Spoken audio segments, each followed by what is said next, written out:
Capítulo 3. El Estado. A vueltas con el Estado. Sabido es que los anarquistas entienden que el Estado es un enemigo mayor. La percepción correspondiente parte de una certeza, la de que aquel, como tuvo a bien señalarlo una y otra vez Proudhon, no es en modo alguno una instancia natural y neutra que imparte justicia y protege a los débiles. La idea de que el Estado nos protege la han alentado, con singular empeño, en las últimas décadas dos proyectos moribundos, el de la socialdemocracia y el del sindicalismo de pacto. Y no puede sino preocupar que quienes dicen contestar el capitalismo la recojan indemne, sin someterla a discusión alguna. Porque el Estado no es una institución autónoma que vive al margen del capital, como han parecido pensar, también, y por cierto, algunos anarquistas. Como no lo es, carece de sentido el designio de controlarlo y dirigirlo para acabar con el propio capital, unas veces porque el proyecto queda enfangado en la miseria socialdemócrata y otras porque remite, sin más, a un ejercicio estéril. Las ilusiones ópticas correspondientes ilustran a la perfección, con todo, el innegable éxito alcanzado por los sistemas que padecemos en la tarea de la generación artificial, e interesada, de consensos, y en la paralela de centralizar descarnadamente el poder. Pero sí parece claro qué significa el Estado en el capitalismo, no lo parece menos cuando la institución que nos ocupa se halla al servicio de un proyecto supuestamente socialista. La experiencia soviética, la de lo que en los hechos se antojó un capitalismo burocrático de Estado, reveló con rotundidad que el Estado forjado a su amparo no dejó de subordinarse a los intereses de una nueva clase dominante. Aunque la idea de que es precisa una etapa de transición que conduzca desde el capitalismo al socialismo, o a lo que fuere, se antoja tan razonable como respetable, en modo alguno obliga a aceptar que en ella el Estado deba ser instancia ineludible.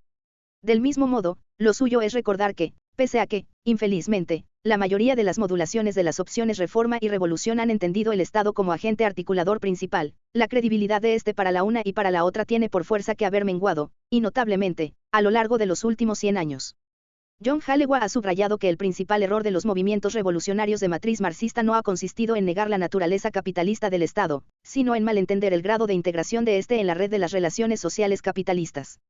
El propio Hallewell ha señalado que la noción de que la sociedad puede cambiarse a través del Estado descansa en la idea de que este último es soberano, de tal manera que la lucha por el cambio social se transforma en una lucha por la defensa de la soberanía estatal. La lucha contra el capital se convierte entonces en una lucha antiimperialista contra la dominación extranjera, en la cual nacionalismo y anticapitalismo se fusionan. Así las cosas, agrega Hallewell, autodeterminación y soberanía estatal se confunden, cuando la esencia del Estado es por completo antitética de la perspectiva de la autodeterminación, o de la autogestión, apostillo yo. Hallewell concluye, en suma, que el leninismo se asienta en un formidable equívoco, el que sugiere que la conquista del poder del Estado es la culminación del impulso autodeterminador, del impulso que habría nacido, en el caso ruso, de los soviets. Hay que prestar atención también, con todo, a otra dimensión central del Estado, la represiva, ejércitos, policías, cárceles, psiquiátricos, escuelas, medios, que ha sido siempre mucho más relevante que la protectora asistencial. ¿Quién nos protege, por cierto, del Estado? La represión y la guerra son consustanciales a este, al amparo de un proceso que se ha visto ratificado en los últimos tiempos, frente a las ilusiones que se alimentaron en el pasado cercano. Ha ido ganando terreno, por añadidura, un fenómeno relativamente nuevo, el designio hipercontrolador.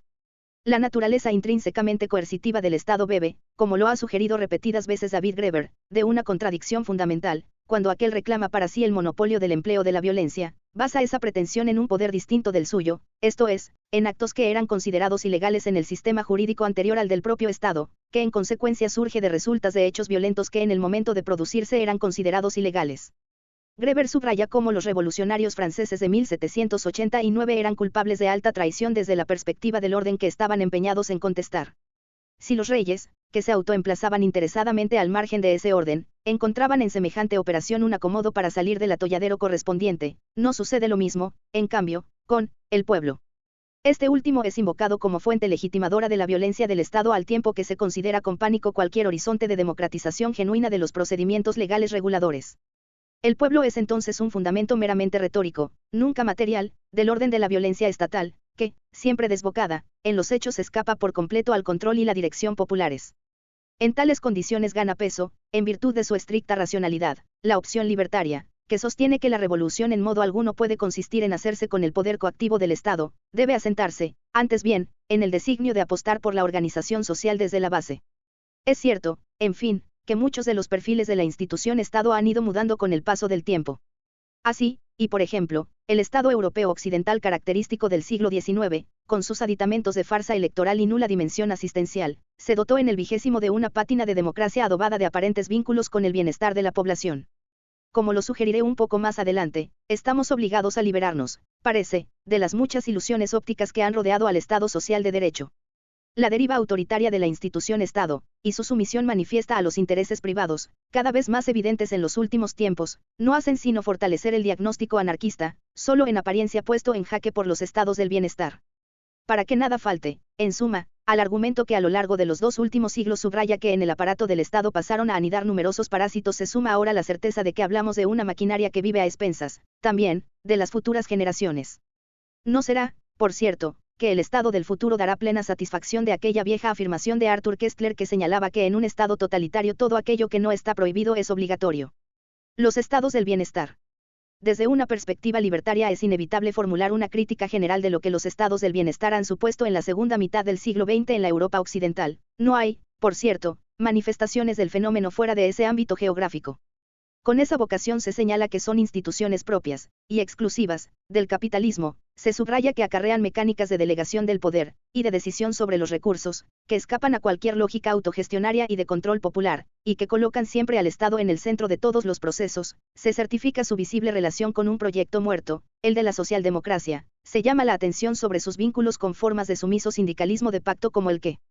han avalado entre nosotros Comisiones Obreras, CCOO, y la Unión General de Trabajadores, UGT, se anotan sus inequívocos, y hasta cierto punto paradójicos, nexos con una economía de cuidados cuya carga negativa recae de manera abrumadora sobre las mujeres, se plantean dudas severas en lo que se refiere a su sostenibilidad ecológica, se recuerda que son modos de organización económica y social característicos de los países del norte, sin que puedan identificarse rasgos que revelen una vocación de solidaridad con los habitantes de los del sur, y, en suma, se pone el dedo en la llaga de su evidente designio de acallar las contestaciones francas del sistema que padecemos.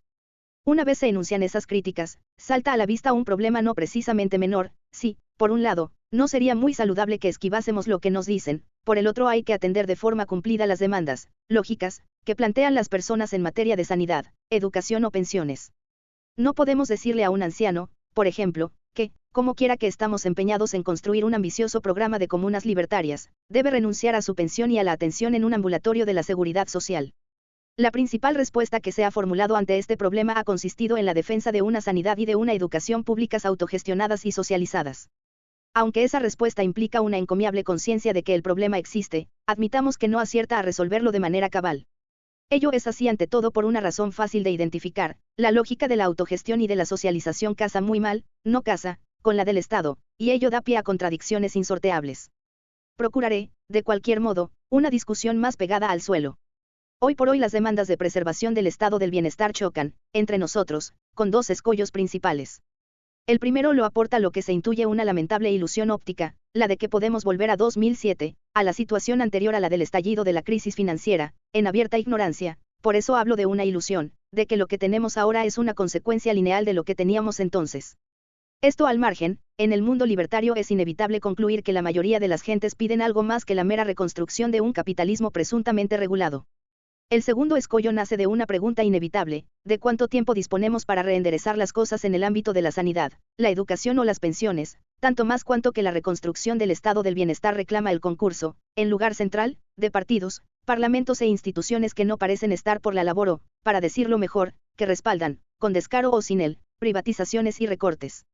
Si asumimos una respuesta que no va más allá de lo que pueden aportar partidos, parlamentos e instituciones, no nos veremos condenados a aceptar un escenario en virtud del cual el estado del bienestar será, pese a las buenas intenciones de algunos, aún más raquítico en sus prestaciones de lo que lo ha sido siempre y acrecentará los lastres que he mencionado en el inicio de este epígrafe.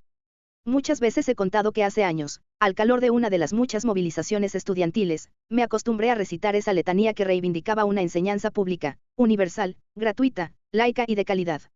Un buen día, mientras la enunciaba, recordé que cuando, décadas atrás, yo era un estudiante universitario solíamos criticar agriamente la enseñanza pública estatal por entender que era un mecanismo central de reproducción de la lógica del capital. Ojo que no íbamos desencaminados, lejos de cualquier horizonte autogestionario, la enseñanza pública ha impulsado a menudo el acatamiento de la autoridad, la obediencia, la competición descarnada, el individualismo, la primacía de los valores de las clases altas y la sumisión ante el orden dominante. ¿Qué es lo que, al cabo, ocurrió con el paso de los años? El retroceso que fuimos experimentando en todos los terrenos aconsejó a muchos cavar una trinchera y salir en defensa, para evitar males mayores, de la enseñanza pública. Aunque esa decisión era, en sí misma, disculpable por lógica, malo será que se convierta, sin embargo, en un acicate para reproducir una vez más la lógica del capital. Sí, repitámoslo, las palabras autogestión y socialización se imponen al respecto como antídotos. Bueno será que seamos conscientes, lo reitero, de que casan mal, muy mal, con la institución Estado. Bien es verdad que, con certeza, peores serían las escuelas privadas anarquistas si responden, como con alguna frecuencia ocurre, a proyectos elitistas alejados de los de abajo. ¿Dónde acaba el Estado? La discusión sobre los estados del bienestar, un término que embellece gratuitamente, por cierto, la realidad correspondiente, se hace valer en un terreno cenagoso, el que configuran conceptos que no siempre nos sirven por cuanto son entendidos de manera distinta por unos y otros. Lo público, por ejemplo, no es necesariamente lo estatal, aunque la identificación entre ambas realidades ha ganado tanto peso que sortearla resulta difícil. Por otra parte, lo privado no remite ontológicamente a individualismos y egoísmos, desde una percepción legítima, una escuela anarquista tiene un carácter privado. Cerraré este breve pulso con los equívocos de la mano del recordatorio de que cada vez es más frecuente que lo público se vincule con lo común, en una perspectiva en la que caben sin problemas, parece, los términos autogestión y socialización. Y agregaré, en fin, que a menudo los problemas no se resuelven, o se resuelven con excesiva comodidad, merced a un rechazo frontal de la institución Estado que prefiere olvidar tesituras delicadas y problemas complejos. Vaya un ejemplo al respecto, desde la solidaridad con un pueblo expulsado de su tierra en Galilea o en el Negev, y encerrado en una cárcel en Gaza y Cisjordania, confesaré que, pese a no haber simpatizado nunca con la propuesta de configuración de un eventual Estado palestino, quiero ser consciente de que tal propuesta no nace de la nada y atiende, antes bien, a la resolución de problemas perentorios, a costa, con certeza, y eso sí, de crear otros. Los hechos como fueren, en el pensamiento anarquista se aprecia en ocasiones la tentación de cosificar y agrandar en exceso el Estado, como si fuera el único enemigo y la única fuente de poder. De la misma manera que muchos pensadores marxistas se han obsesionado con las relaciones de producción, muchos anarquistas lo han hecho con el Estado. Una de las consecuencias del ejercicio de cosificación y engrosamiento que me atrae bien puede ser que se dejen en el olvido las otras manifestaciones del poder, llegado el caso más o menos autónomas con respecto al Estado. Hay un tipo de anarquismo que identifica este último exclusivamente con los ministerios, la revolución habría que hacerla con pico y pala, pero destructores, y no se percata de que llevamos el poder y sus reglas dentro de la cabeza, castigados como estamos por formas de opresión muy dispares. Si situamos el Estado dentro del marco general de las opresiones, su imagen se desvanece, hay algo más que el Estado, al tiempo que se fortalece, toda vez que el Estado se halla inequívocamente en el centro de esas opresiones. Tampoco faltan las expresiones del discurso libertario que, obsesionadas, volveré a la carga, con el Estado, dejan en un segundo plano el capitalismo o ninguna atención prestan a fenómenos anteriores a este último, como es el caso de la sociedad patriarcal. No olvidemos que determinadas corrientes del pensamiento libertario, como el anarcoprimitivismo, parecen entender que la causa mayor de males y problemas no es el Estado, sino algo precedente que lo sustentaría, la propia civilización humana que conocemos. Desde esta atalaya, contentarse con una crítica del Estado sería a menudo contestar la epidermis y eludir lo que está en el fondo.